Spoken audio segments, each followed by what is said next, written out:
Una vez que concluyó, en un momento bajé y fui al despacho del presidente, que esta vez el edecán me dice, sí puede pasar. Ya. ¿Y qué le dice Le preguntó al presidente, ¿qué hizo, presidente?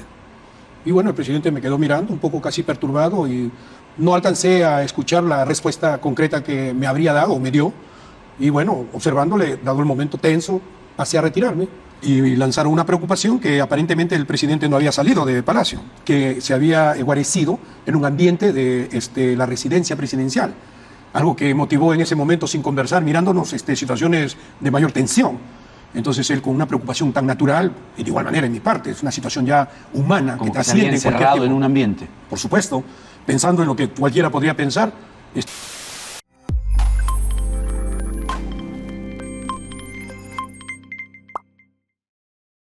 Muy interesante, porque tengo el gusto de presentarles a continuación al señor Luis Alberto Mendieta, quien con Pedro Castillo cumplió un papel importante en su cargo de jefe de gabinete técnico, pero cada vez más en los últimos días, semanas del gobierno de Castillo, el señor Mendieta tenía una presencia importante, no solo pública y visible, sino también tras bambalinas. Adelante, señor Mendieta.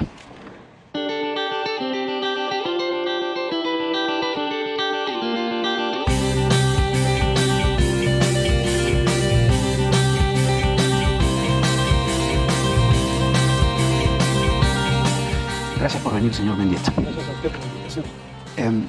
¿Qué fue lo que pasó exactamente el miércoles 7 de diciembre para que el expresidente Castillo haga lo que hizo, cometiendo finalmente uno o más delitos? Mire, yo quiero testimoniar ante el país y ante todos que los acuerdos previos que habíamos tomado con el presidente Castillo la noche anterior, martes, era su presentación ante el Congreso a las 3 de la tarde con un texto de defensa, como correspondía, por la moción, la tercera de vacancia que se estaba solicitando. Y también se acordó la participación, luego de su intervención, de los dos asesores legales que él siempre ha tenido, uno de carácter constitucional y el otro en los ámbitos de carácter penal. Y también, de igual manera, hasta se acreditó a algunos ministros que iban a darle un nivel de mayor fundamento y desarrollo a temáticas muy puntuales que se habían estudiado para demostrar la inviabilidad de esta tercera moción de vacancia. Eso fue el martes. Y eso fue el martes a la noche. Incluso hemos trabajado en mi gabinete como hasta las 11 de la noche, integrando los acuerdos y los párrafos, los pensamientos, las técnicas y consideraciones de su exposición, compartidas por consenso y aceptadas por él. El día de ayer, miércoles, a tempranas horas, desde mi pequeña biblioteca que yo tengo en mi domicilio, le envié como a las 8:45 el texto final. Él me responde y me dice, no logro bajarlo. Le indico yo por WhatsApp, ábralo, presidente, y lo va a leer. Y le expliqué que yo haría una impresión de los textos como cada vez que me ha correspondido para hacérselo llegar. Claro. Más o menos a las 11, 20 y tantos minutos, le envío el texto final, porque también trabajamos las partes de redacción y los estilos, cómo se presentan para que el presidente haga la lectura adecuada. O sea, entre las 8:45 de la mañana y las 11:20 de la mañana, ustedes estuvieron virtualmente trabajando el texto que leería en el Congreso. En efecto, dándole ya simplemente cuestiones de forma y estructurando como siempre se suele presentar para que él haga la exposición que corresponde. El texto de la presentación a las 3 de la tarde. En el Congreso por la vacancia. En efecto. Ya, y usted lo hizo virtualmente. O sea, y también se lo llevé físicamente. No lo llegué a entregar al presidente porque el edecán, porque para entrar al local y a entrevistarse con el presidente siempre hay un protocolo. El edecán siempre media y hace la consulta si nos puede recibir o no. Claro. A un jefe de gabinete técnico de asesores o a cualquier ministro o a cualquier invitado que él a veces recibía. ¿A qué hora llegó usted? Es el protocolo. Más o menos debe haber llegado cerca a las 10 de la mañana. 10 de la mañana. Sí, eso es lo que calculo. Ya. Entonces, el presidente entre las 8:45 de ayer que no Y es importante que destaque lo siguiente. Dígame. Cuando me entrevisto con el edecán, le digo, por favor, me dice, está ocupado, haga la entrega, por favor, de este texto, que es su texto de defensa, para las 3 de la tarde. Él entró y sale y me dice, lo ha dejado en un costado del escritorio y me ha dicho que una vez que termina su diálogo, lo va a llamar. Y me retiré a mi oficina. ¿Con quién? No hubo especificaciones de parte de la No EDECAN. sabía usted con quién Tampoco estaba. yo sabía ni le pregunté, porque Ajá. en ese momento para mí era innecesario hacerlo, como tampoco nunca lo he hecho. A Ajá. veces siempre me han dado respuestas, ¿sabe qué? Espere un momento, está en atención a terceros, ¿no? Así es. Así Usted es. imaginaba que estaba despachando alguna otra cosa. Por supuesto. A las 11:20 le entrega el texto final. Más o menos 11:27, algo así. 11:27. Sí. Para esa hora, según mis apuntes, ya había llegado el gabinete. ¿Usted vio algún ministro a esa hora? Claro, hubieron algunos ministros que al parecer habían sido convocados por la presidenta del Consejo de Ministros, Sí. y en el caso de mi responsabilidad yo tenía la conversación con los ministros encargados de dar el perfilamiento del texto, ¿no? Ujú. Sí. ¿Y en qué momento usted se entera de que la estrategia viraba radicalmente y que se iba a disolver el Congreso? Bueno, esos 180 grados de cambio que sorprendió a todo el país y a nosotros mismos. Yo estaba en mi oficina ¿Ya? y fue notificado, me dicen, ¿está escuchando usted el discurso del presidente, mensaje a la nación? Yo no conocía, porque cuando yo me dedico a revisar algunos textos que tienen que ver con los temas de seguimiento de gestión, no estoy con el televisor prendido.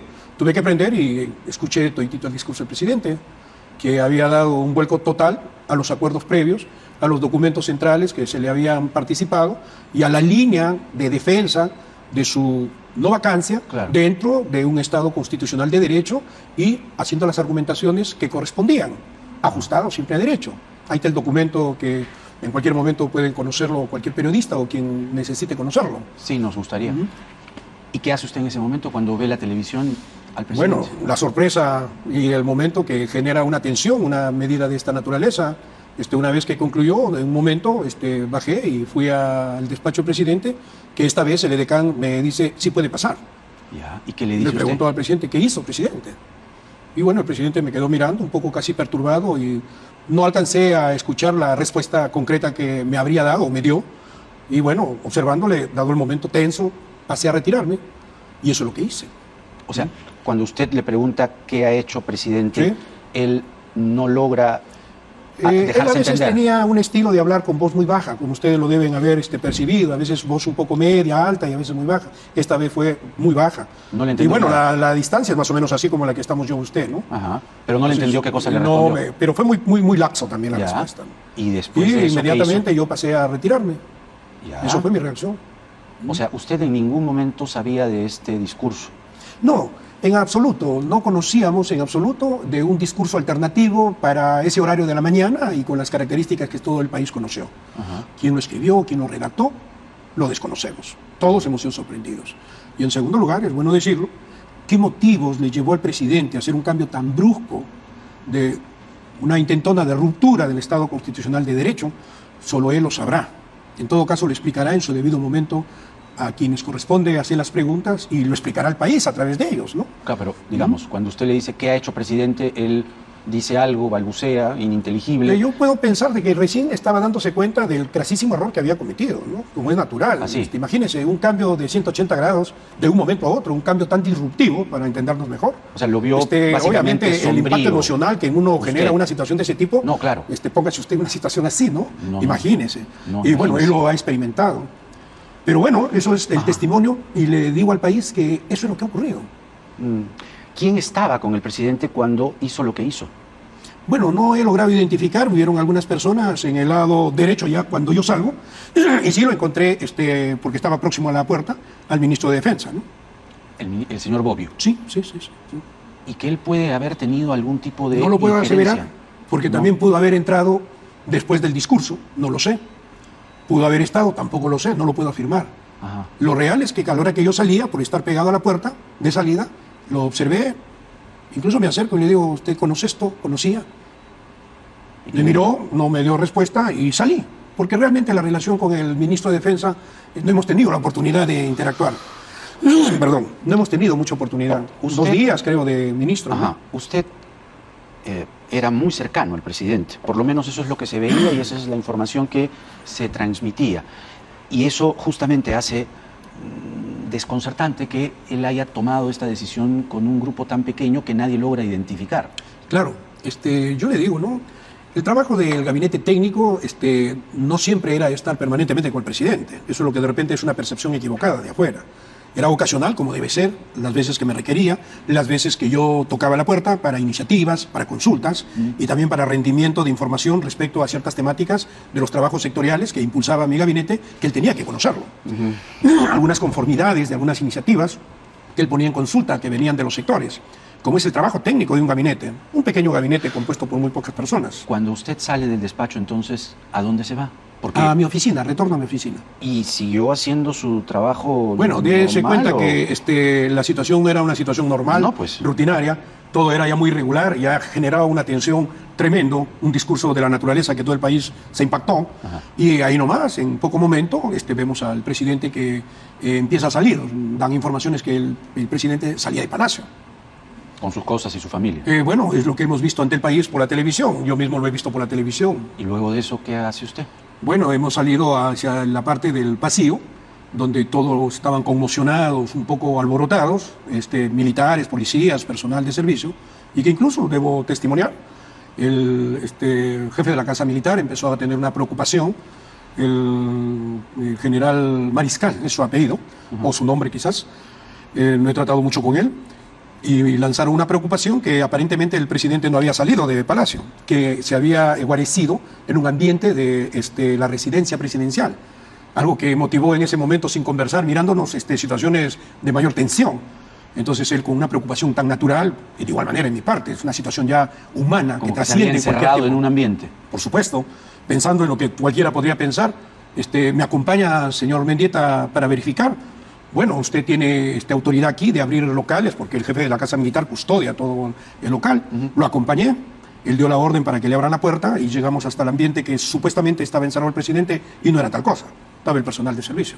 Primera vez que yo entraba a la residencia presidencial. Entonces, nunca ¿dónde antes estaba el había presidente en ese momento? No, ¿Ya no, se no, veía? no. Después hubo una confirmación que efectivamente por la televisión se veía que el presidente sale, ¿no? Aunque creo que no se pone que se embarcó, pero salía. Sí, salía. Así salía. es, ¿no? Y por eso que se generó este tipo de alarma, ¿no? Por decirlo de alguna manera. Claro, claro.